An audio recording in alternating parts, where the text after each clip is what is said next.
Hi guys! So ngayon magbibigay ulit ako ng video tutorial for the grade 8 students. But before that, please follow me on my Facebook page and subscribe to my YouTube channel. Thank you! So in this video tutorial, I will teach you about graphing linear equation into variables.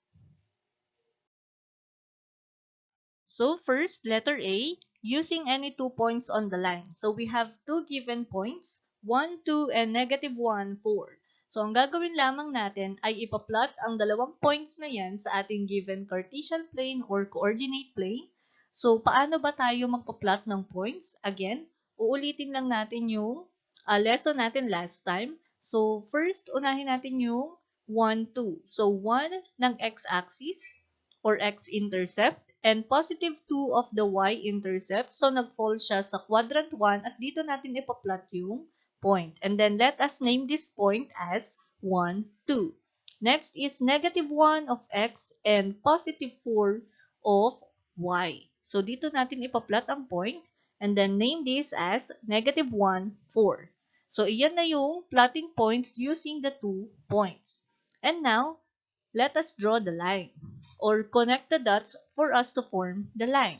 So, iyan na yung graph of the 2 points. So, let us now find the slope. We have the given formula of slope, m is equal to y sub 2 minus y sub 1 over x sub 2 minus x sub 1. So, let us just substitute the values, x sub 1, y sub 1, and x sub 2, y sub 2. So, for the value of y sub 2 is 4, and then the value of y sub 1 is 2. Sundan natin yung formula. The value of x sub 2 is -1, and for the x sub 1, that is +1.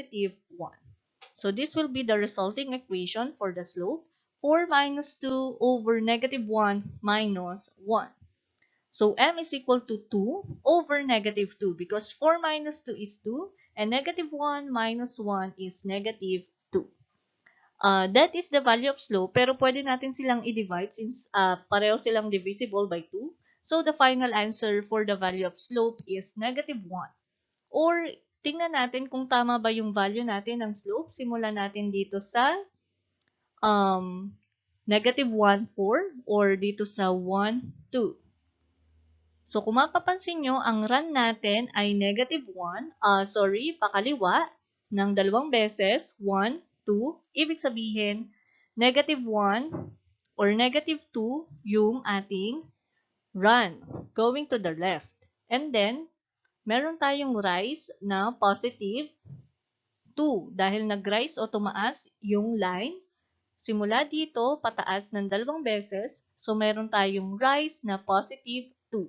Again, ang rise natin ay +2 dahil pataas, and then -2 ang run dahil pakaliwa ng dalawang beses. So, tama yung ating solution for the slope. So, let's have another example. We have two given points, -3, -2, and -5, -6. Let us plot the 2 points or the 2 ordered pairs on our given Cartesian plane. -3, -2, so -3 ng x-intercept and -2 of the y-intercept. So let us plot the point and then name this as -3, -2. Next is -5, -6. So let us plot the point and then name this as -5 and -6. And then let us now connect the two dots for us to form a line. So that is the graph for the second example. And let us now find the slope. Formula m is equal to y sub 2 minus y sub 1 over x sub 2 minus x sub 1. So, labelan natin yung ating given two ordered pairs para hindi tayo malito sa pagsasubstitute sa formulas. Ayan. And then, let us now substitute the given values on the formula. -6 minus -2 over -5 minus -3. As you can see, meron tayong double negative. So, simply, pwede lang natin silang gawing plus. So, magiging -6 plus 2 over -5 plus 3. And then, let us now simplify. So, the answer will be -4 over -2. So, since pareho silang negative, pwede natin silang i-divide or palitan ng sign at gagawin nating positive pareho. And then, since kayang i-divide ang 4 sa 2, the value for the slope is positive 2. So, gamitin natin ang 4 over 2 na ito para ma-check natin kung tama ba yung ating graph. So, simula sa negative 5, negative 6, papunta sa negative 3, negative 2. So, meron tayong rise. So, tumaas yung ating graph ng 1, 2, 3, and 4. 4. So, tama yung ating rise. And then, run, going to the right. So, that must be positive. So, 1, 2, 4 over 2. So, our value for the slope is correct. The x-intercept of a line is the abscissa of the point x0 where the graph crosses the x-axis. The y-intercept of a line is the ordinate of the point 0y where the graph crosses the y-axis. To graph a line using this method, first, find the x-intercept by letting y equal 0 and solving for the value of x. Second, find the y-intercept by letting x is equal to 0 and solving for the value of y. And last, plot both intercepts on the graph and connect with a straight line. So letter B, using the x and y-intercepts of the line. So we have the given, draw the graph of the equation x minus 4y is equal to 4. So paano ba natin i-graph ang given equation na ito using the x and y intercepts? So first, let us assume that y is equal to 0. So therefore, our given equation x minus 4y equals 4 will be x minus 4 times 0 equals to 4. Again, yung variable y ay sinubstitute natin ng 0. So magiging ganito yung ating resulting equation. Next is to simplify. Since negative 4 times 0 is 0, pwede na natin silang i-cancel. At ang matitira na lamang ay x equals 4. Dahil ang negative ay kasama ng 4. So, that is the value for the x. At pwede nating ilagay ang point or x-intercept as 4, 0, wherein 0 ang ating y-coordinate. Next is to find the x-coordinate as yung y-coordinate natin. So, ngayon, ang gagawin na natin is to assume that x is equal to 0, so the resulting equation of this will be 0 minus 4y is equal to 4. Again, yung ating variable x ay sinubstitute natin ng 0. And then, let us just cancel this 0. So, ang matitira ay negative 4y equals 4. So, kung mapapansin nyo, wala pa tayong exact value ng y dahil may katabi siyang numerical coefficient. So, we will divide both sides of the equation into negative 4. So, negative 4 divided by negative 4 is 1. So, ang natira is y. And then, 4 divided by negative 4 is negative 1. So, that is the value of y-intercept. At pwede nating ilagay ang ordered pair niya as 0, negative 1, wherein 0 ang x-intercept. So, meron na tayong dalawang ordered pair. So, let us now plot the points on the given Cartesian plane. So, dun muna tayo sa x-intercept, 4, 0. So, 4 ang x-intercept and 0 ang y. So, dito tayo maglalagay ng point. And then, name this as 4, 0. And then, next is 0, negative 1. So, 0 ang x and then negative 1 ang y. Ayan. And then 0, negative 1. So let us now connect the two dots for us to form a line. So that is the graph for x minus 4, y is equal to 4. So another example using the x and y intercepts of the line. Draw the graph of the equation 3x plus 2y is equal to 6. So let us assume if y is equal to 0, therefore the given equation will be 3x plus 2 times 0 equals 6. Again, yung variable y natin sa given equation ay pinalitan natin ng 0 for us to find the x-intercept.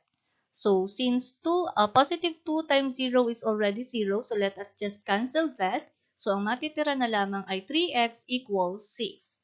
Wala pa tayong exact value ng x, so let us divide both sides by the given numerical coefficient of x, which is 3. So, x is equal to 2 because 6 divided by 3 is 2. So, the ordered pair for the x-intercept will be 2, 0. Next, if x is equal to 0, 3 times 0 plus 2y is equal to 6. Yung variable x natin ay pinalitan natin ng 0 for us to get the value of y-intercept. So, since 3 times 0 is already 0, so magiging 2y is equal to 6. Again, may katabi ang y na numerical coefficient, which is yung 2. So, let us divide both sides by 2. So, y is equal to 3 because 6 divided by 2 is 3. So, the y-intercept will be 0, 3. Let us now plot the points on the given Cartesian plane. 2, 0, so 2 ang x-intercept and 0 ang y. So, dito natin ilalagay ang point and then name this as 2, 0. And then 0, 3 or 0, positive 3. So, dun yung point. And then name this as 0, 3. So, connect the two dots for us to form the line. So, that is the graph for 3x plus 2y is equal to 6. Okay, last technique on how to graph linear equation in two variables is using the slope and a given point on the line. So we have the given slope m is equal to 4 and a given point negative 1, 2. So paano ba tayo mag-create or mag-graph kung ang given ay isang slope at isang point lamang? So first is we have to make this slope as a fraction. So yung whole number ay gagawin nating fraction because all whole numbers have the denominator of 1. So, magiging 4 over 1. Next is to plot the given point, which is negative 1, 2, on our Cartesian plane. So, iyon yung uunahin natin bago yung slope. So, negative 1, 2, negative 1 ng x, and positive 2 of y. So, doon natin i-plot yung point. And then, name this as negative 1, 2. Next is to use this slope. So, meron tayong rise over run, wherein ang rise natin is 4 units, and ang run natin is positive 1. So, since positive ang 4, kailangan pataas yung rise. So, that is 4. So, pataas ng 4 units. And then, since the denominator or the run is positive 1, so going to the right. 1. Ayan. So, dyan na tayo magpa-plot ng point. And then, name this as, since nag-fall siya sa saktong y-axis, so 0 ang x niya, meaning, the name of this point is 0, positive 6. So, meron na tayong dalawang points. Let us now connect the 2 points for us to form the line. So, iyan na yung graph ng ating given point and a given slope. Or, kung bukod sa pagbibilang ng rise over run, pwede din nating gamitan ng formula wherein we will use the formula for the y-intercept, y is equal to mx plus b. Wherein yung m is yung positive 4, x is yung value natin ng x-intercept which is the negative 1. And then yung y is yung ating positive 2. So let us just substitute the values on the given formula. So magiging 2 equals 4 times negative 1 plus b. Dahil yung b, iyon yung hinahanap nating y-intercept. Next is to multiply. So 2 equals negative 4 plus b. Next is to transpose negative 4 to the left side of the equation. Kailangan nating pagtabihin yung dalawang constants for us to find the value of b. So, magiging 2 plus 4 equals b. Because when we transpose a given constant to the other side of the equation, the sign of that constant will change. So, since negative 4 dito, tinranspose natin sa left side of the equation, so magiging plus. And then 2 plus 4 is 6. So, b is called as the y-intercept. So, ang nakuha natin dito ay 6. So, tama yung ating graph dahil b is equal to 6. Okay, another example using the slope and a given point on the line. So we have the given slope negative 5 over 3 and a given point 3, negative 1. So, since naka-fraction na ang ating slope, hindi na natin siya kailangang pang i-convert into fraction. So, let us now plot the points. Positive 3, negative 1. So, positive 3 of x and negative 1 of y. So, let us plot the point and then name this as 3, negative 1. Next is to count the rise over run of the given slope simula dito sa ating given point. So, kung mapapansin nyo ang ating rise ay negative, ibig sabihin, pababa ang numerator. Kasi kapag positive, that is going to the going up.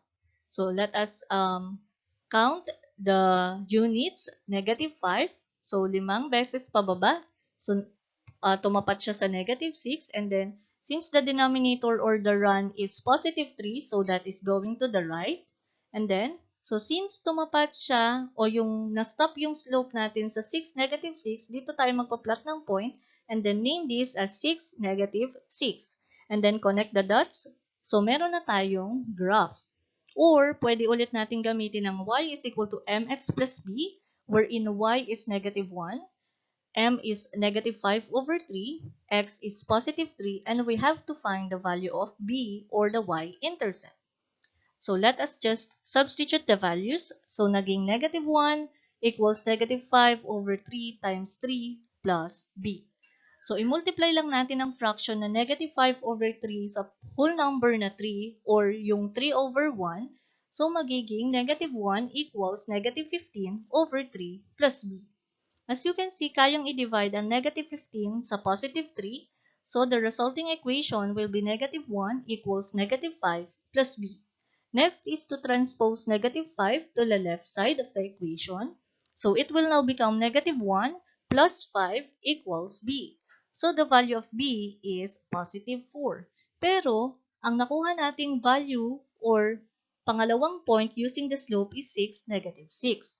Wala yung b. Pero kung mapapansin nyo sa ating graph, dumaan yung line sa y-axis na ito sa eksaktong value ng y-intercept na 4.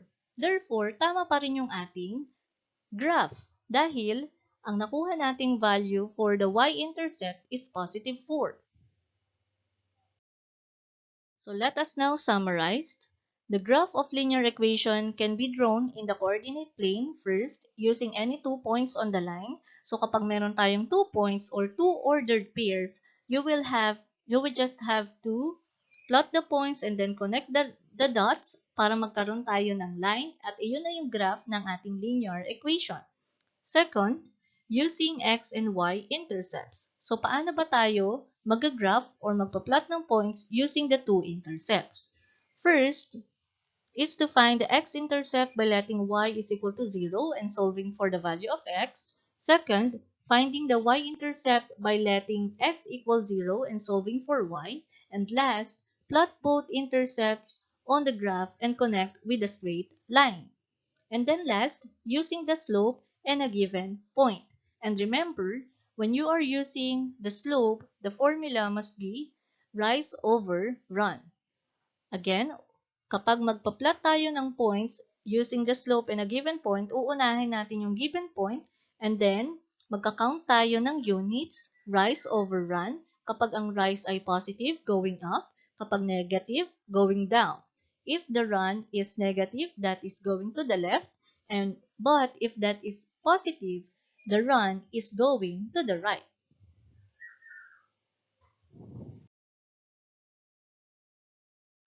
So sana ay may natutunan kayo sa ating lesson ngayon. Thank you for watching. If you have questions or suggestions, feel free to comment below.